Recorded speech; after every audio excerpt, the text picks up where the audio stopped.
Itu ada beberapa kali pembunuhan, korban pembunuhan yang dibuang di sekitar sini. Itu antara tahun 2008 sampai 2020 terakhir kemarin korbannya perempuan. Orang Kediri, informasinya orang Kediri terkait hutang piutang. Jadi pengalaman pribadi saya sendiri itu pernah saya perjalanan malam dari Pacet mau ke Batu. Jadi saya menemukan ada orang nyebrang, cuma setelah saya berhenti tidak ada. Itu pun tepat juga yang di pembuangan mayat itu.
Pembaca Jawa Pos Radar Mojokerto dan pemirsa RMTV, edisi misteri kali ini kita akan mengulas tentang angkernya alas Raden Suryo di jalur Pacet Cangar yang dikenal memiliki medan yang ekstrim karena jalurnya naik turun dan sering mengakibatkan kecelakaan lalu lintas. Di samping itu, kawasan hutan konservasi ini juga sering menjadi tempat pembuangan mayat atau jenazah korban pembunuhan. Dalam kurun waktu beberapa tahun terakhir sudah ada sejumlah penemuan mayat yang ternyata terungkap sebagai korban pembunuhan. Untuk mengulas misteri kali ini saya akan dipandu oleh saudara Bapak Thoyib atau juga yang dikenal sebagai Cak Gusi. Beliau adalah warga setempat dan juga relawan yang sudah puluhan tahun berada di kawasan ini dan kemungkinan mengetahui seluk-beluk mengenai lokasi ini. Boleh ini Cak, diceritakan dulu tentang alas Raden Suryo ini sebenarnya seperti apa kondisinya? Iya. Terkait kawasan hutan konservasi Taura Air Suryo atau orang sekitar menyebutnya istilah jalur Pacet Cangar, karena yang selama ini medannya yang cukup terjal, ekstrim luar biasa, karena naik turunnya itu ya? Iya, secara geografis keadaan kontur alamnya itu kanan kiri jurang. Dan juga namanya hutan konservasi, hutan lindung, alas gede rek jarine wong-wong ngarani. Nah, tentunya dikira oleh pembuang mayat korban pembunuhan itu dikira ini tempat yang aman. Oh gitu. Jadi ada cerita-cerita semacam itu. Ya. Tapi untuk jalur Pacet Cangar sendiri ini memang sudah lama dimanfaatkan pertama sebagai jalur alternatif ke Batu Mojokerto dan juga tempat wisata gitu Cak ya? Iya, memang jalur Pacet Cangar terkenal dengan masih sejuk, alami dan asri. Juga medan jalurnya itu kemiringannya lebih dari 45 derajat. Itu jadi di samping ejek angker, ejek medeni juga sering juga terjadi kecelakaan lalu lintas itu. Di salah satu titik di jalur Pacet Cangar ini ada gapura yang juga dikenal gapura Taura itu saya. Iya betul. Itu sejarahnya seperti apa Cak yang sampean tahu? Kalau sejarahnya terkait pendirian gapuranya itu kita kurang tahu. Yang jelas itu adalah perbatasan antara hutan konservasi dan hutan produksi. Itu. Tapi penanda gitu. Iya, masyarakat sekitar menamai atau ngarani gapura tersebut adalah gapura Tahura. Gitu aja. Di gapura itu konon ceritanya juga ini ya, dianggap angker atau sakral gitu. Ini ceritanya gimana aja yang sampai tahu? Kebetulan, ini faktor kebetulan saja, bukan karena gapuranya, tapi faktor kebetulan aja. Di selatan dari gapura itu kurang lebih 50 meter atau 100 meter itu ada alas kutukan.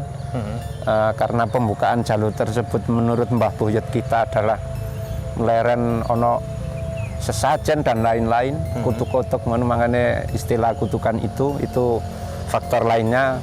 Faktor yang kedua, di kutukan kanan kiri kutukan ada jurang yang cukup dalam, kanan kirinya itu juga jalurnya di bawah tebing. Kebetulan mungkin yang dikira oleh pelaku pembunuhan dikira itu jurang, tempat yang aman untuk membuang korban pembunuhan gitu. Berarti alas kutukan itu ada di sisi arah batunya dari Pacet, dari arah batu ya. Oh. Sebelum Cangar. Sebelum Cangarnya. Setelah Gapura. Setelah Gapura kalau iya, di sini. Iya betul. Di situ juga kelihatannya ini ya, medannya menikung gitu memang ya. Iya, keren, seru. Seru tapi serem. Serem. Seremnya ini kenapa? Seremnya kalau ada mobil saliban, lebarnya jalan ini kalau dibuat mobil saiki lah kemenyek gede-gede itu ya. Saliban itu nggak cukup. Otomatis ada satu jalur gentenan, istilah gantian itu. Ada kepercayaan masyarakat juga nggak, Cak, di Gapura itu? Mungkin kalau lewat harus bagaimana? Kalau biasanya di sini juga daerah jalur penghubung Batu dan Pacet. Kebanyakan aktivitas masyarakat Cangar itu petani. Jeragan sayur, bakul sayur yang dari Cangar itu bawa pickup untuk sayurnya ke Pacet. Itu kepercayaannya ada membuang uang koin recehan di kutukan. Oh, di alas kutukan iya, itu. Di kutukan. Itu sebagai tanda apa artinya? Kurang tahu kita. Yang jelas istilah lek cara biyen lek wong ngantenan seje nyabrang kali nguwak petik ngono mungkin seperti itu. Enggak tahu. Dan itu setiap itu tadi ya, kendaraan yang bawa sayur. Bawa sayur, kebanyakan yang bawa sayur. Yang berdagang gitu mungkin. Iya. Oh, itu harus syarat jadi syarat gitu ya? Bukan harus, tapi kepercayaannya mereka asumsinya seperti melempar koin. Iya, membuat duit, makanya konco-konco ya kayak aku barangnya kadang nuru duit ngono iku. Seperti itu. Khusus di Gapuronya sendiri itu ada kepercayaan nggak, misal lewat harus bunyikan klakson? Tintin. Itu karena di samping jalannya nekok juga tintin. Kuwatirnya bae ono hantu tah makhluk halus yang kasat mata kita tidak tahu, dia tahu, khawatir ketabrak oleh kita, terus koncone atau dia itu marah. Akhirnya khawatir. Ini kearifan lokal loh ini ya, bukan syirik atau seperti apa, namanya hutan kan. Ada penunggunya berarti yang dipercaya masyarakat atau yang berkembang. Sosoknya ada yang pernah tahu itu ulo gede. Terus ada yang putri itu. Putri apa? Putri ngono tok lek ngarani. Oh, ular besar itu juga gaib. Siluman. Gaib. Maksudnya ular utuh gitu, bukan kepala manusia. Oh, bukan. Yang pernah tahu, yang pernah masuk hutan itu besarannya ono sing ngarani sebesar pohon kelapa atau sebesar lingkaran ban truk yang paling besar itu hitam. Itu aktivitasnya di mana? Di sekitar Gapura itu.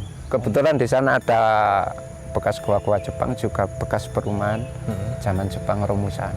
Sebelum ke bekas-bekas gua-gua Jepang, terus yang putrinya tadi itu di mana juga? Di sekitar Gapura atau? Antara Gapura sampai Pondok Kursi. Pondok Kursi. Pondok Kursi ini masuk ke arah utara kurang lebih 300 meter. Di area warung-warung. Yang dipercaya dua makhluk itu yang putri Pondok Kursi dan ulo gede, ulo ireng. Untuk yang ini tadi sempat disinggung gua-gua Jepang, itu areanya di mana dan ada berapa kira-kira gua-gua itu? Kurang lebih 7 sampai 8, tapi kebanyakan sudah ada longsoran-longsoran kecil dan sudah tidak terawat. Eman saja itu cuma beberapa saja yang kelihatan lubangnya. Di depannya ada berupa parit-parit.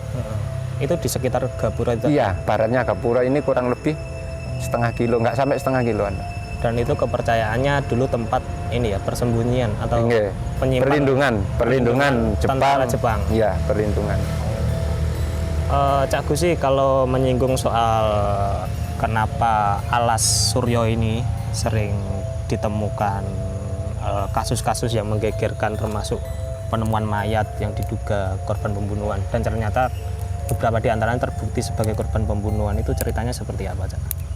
Iya, ini kalau ini dugaan saja, perkiraan dari saya sebagai warga sekitar, kebetulan sendi, dari wilayah Tahurai juga dekat, itu ada beberapa kali pembunuhan, korban pembunuhan yang dibuang di sekitar sini.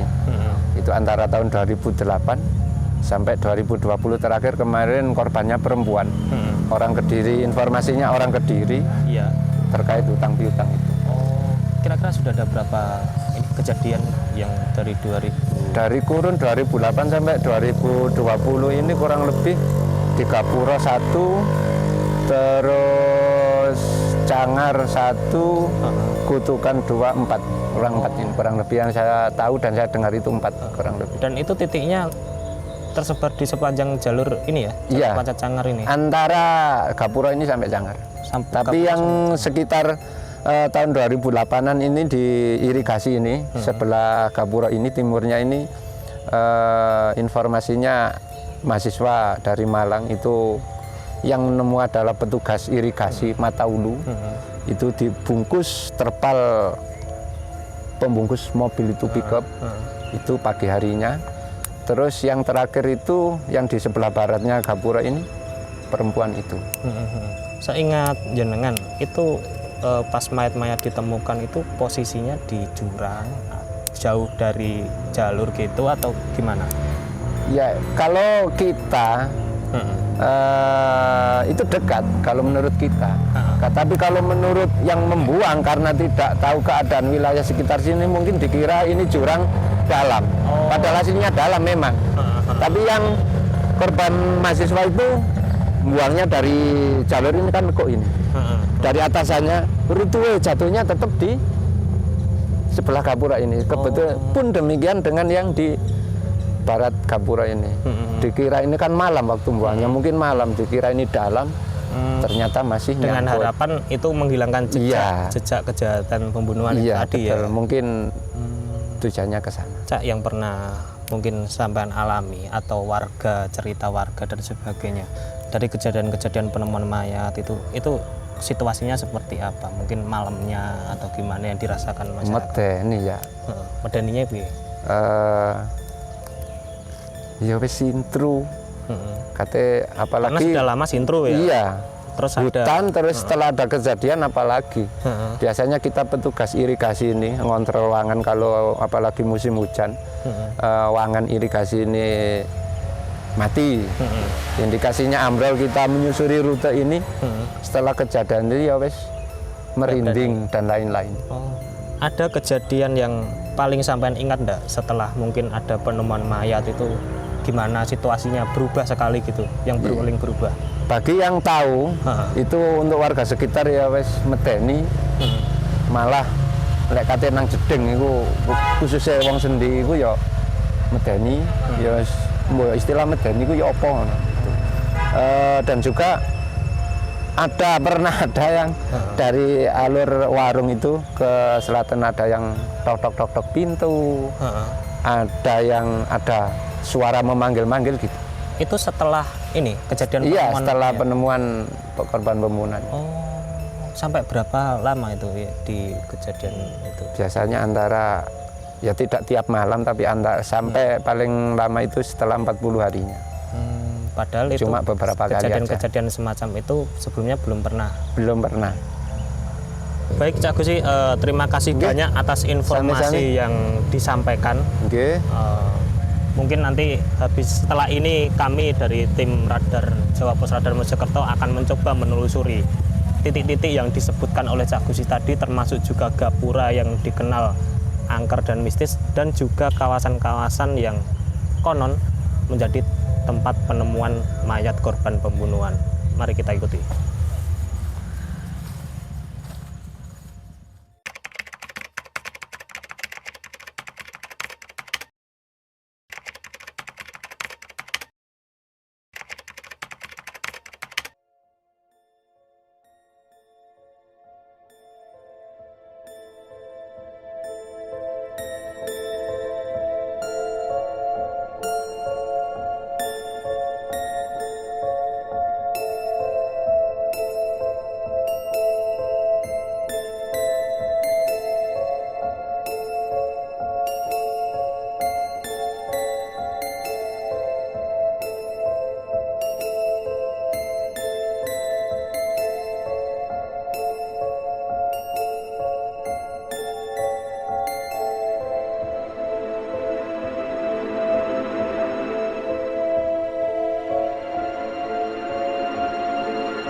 Saat ini saya sudah berada di Gapura Raden Suryo, dan konon di sini juga di area ini ada penemuan salah satu mayat korban pembunuhan.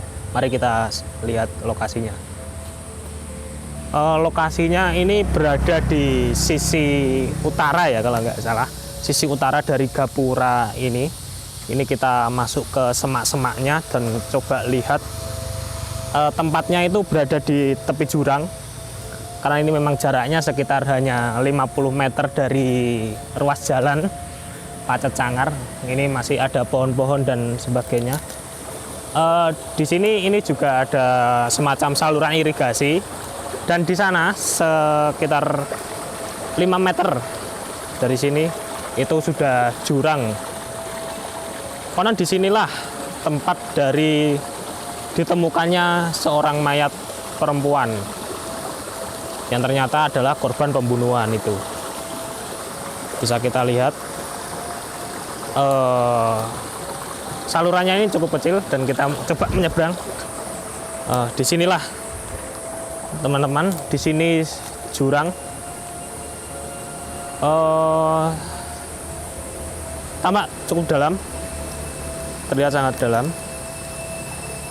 Dan masih ada pohon-pohon dan sebagainya.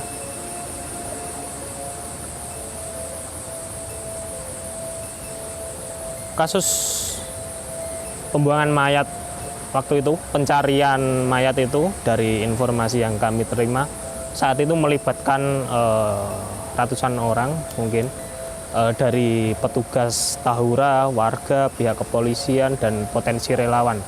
Mereka melakukan pencarian dari korban pembunuhan itu dan akhirnya ditemukan di area ini.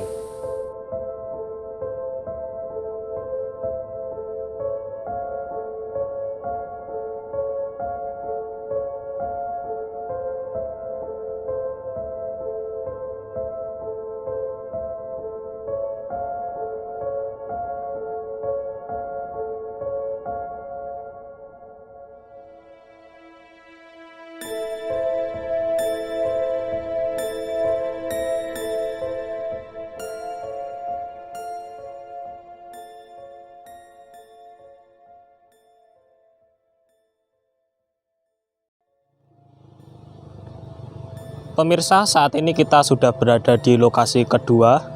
Ceritanya ada dua korban kasus pembunuhan yang dibuang di lokasi ini. Pertama seorang perempuan di bawah jembatan Cangar 2 dan seorang laki-laki asal Surabaya yang dibuang di bawah jembatan Cangar 1. Mari kita lihat lokasinya.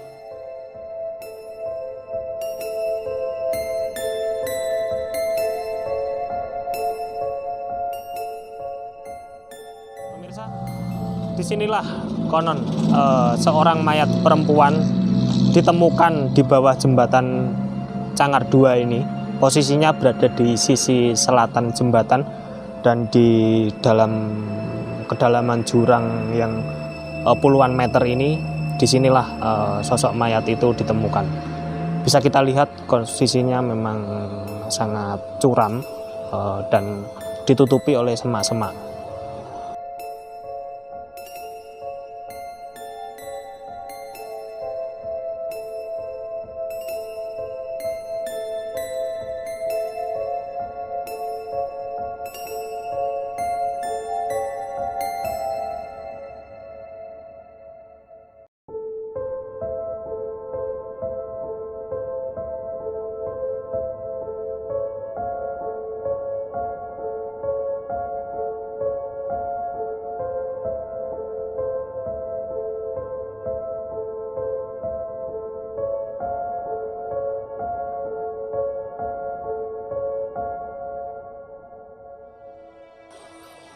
Kali ini kita akan lihat lokasi jembatan Cangar 1. Disitulah lokasi kedua tempat penemuan mayat seorang laki-laki asal Surabaya. Mari kita lihat.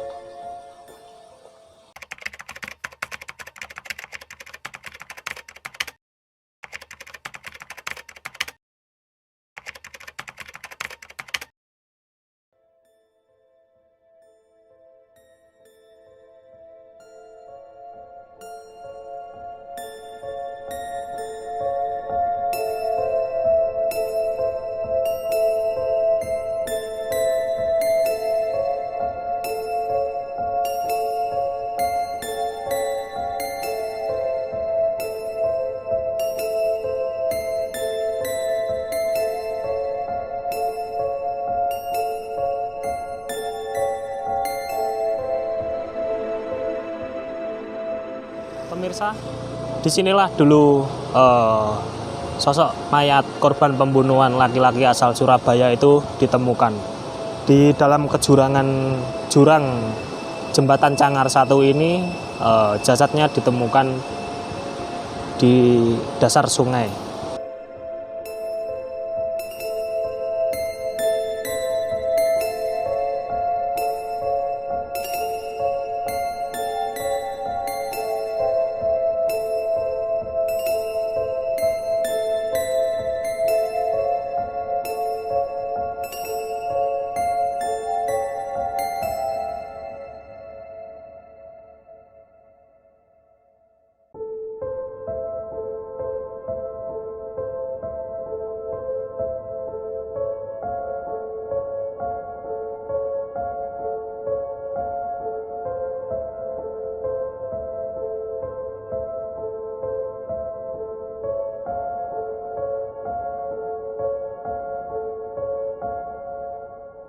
Jembatan ini, kedalaman sungai di bawah jembatan ini sekitar 30 meteran, dan dapat kita saksikan bahwa keberadaan jembatan ini berada di tengah-tengah belantara hutan, dan ini adalah jembatan penghubung atau perbatasan dari Kota Batu dan Kabupaten Mojokerto. Lokasi ini memang cenderung sepi karena ini memang jalan alternatif dan tidak ada permukiman di dekat sini. Sehingga masuk akal apabila para pelaku kejahatan pembunuhan berusaha menghilangkan jejaknya dengan membuang mayat di lokasi ini.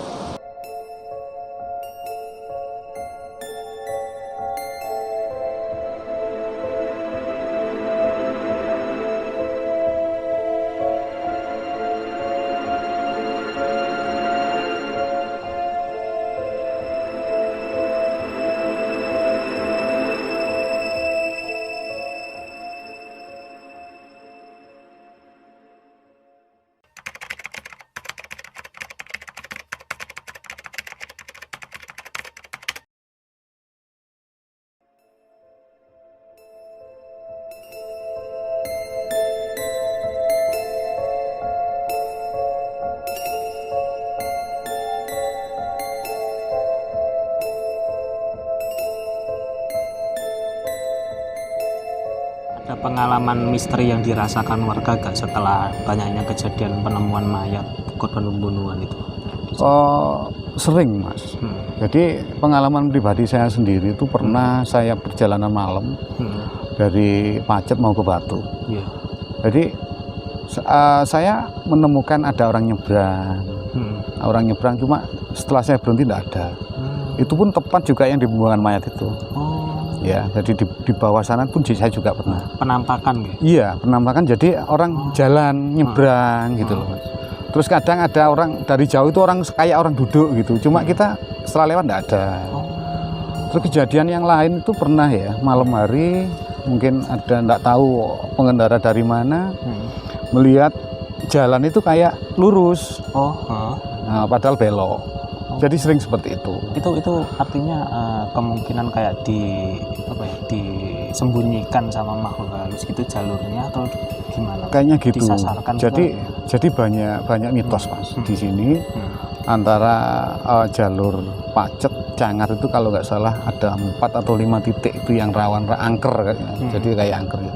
Jadi seperti melihat bau-bauan apa, seperti melihat keramaian atau apa-apa. Padahal tidak ada apa-apa. Kayak termasuk juga yang jalan menikung ternyata. Betul, ternyata lurus. Begitu juga sebaliknya, jalan lurus dikira menikung. Jadi sering terjadi kecelakaan pun akibat seperti itu. Ya. Dan itu terjadi setelah misal ada penemuan mayat dan sebagainya atau juga sepanjang. Betul. Jadi apalagi kalau katakanlah ditemukan mayat gitu, udah jalan itu sudah beda loh. Jadi rasanya hawanya itu sudah beda kayaknya. Yang jadi, paling terasa apa? Ya mungkin hawa-hawa aura-aura angkernya itu kan kelihatan. Bahkan saya pernah evakuasi tahun berapa itu ya, sudah lama. Setiap kali saya lewat malam gitu pasti saya agak gimana gitu. Pasti merasakan itu. Betul. Inilah pemirsa cerita misteri di balik keangkeran jalur Pacet Cangar Hutan Air Suryo ini, di mana kawasan ini yang dikenal sebagai tempat penemuan banyak korban kasus pembunuhan yang dibuang di sini oleh para pelaku untuk menghilangkan jejaknya. Mereka memanfaatkan kawasan hutan yang curam-curam, yang jurang dan sebagainya itu untuk menyembunyikan jejak kejahatannya. Dan di samping itu penemuan-penemuan itu juga meninggalkan banyak cerita misteri keangkeran yang dirasakan oleh warga. Di samping hal itu juga kawasan ini memang dikenal sebagai kawasan angker. Demikianlah edisi misteri kali ini. Nantikan penelusuran kami di lokasi-lokasi berikutnya hanya di Jawa Pos Radar Mojokerto. Mari Pak.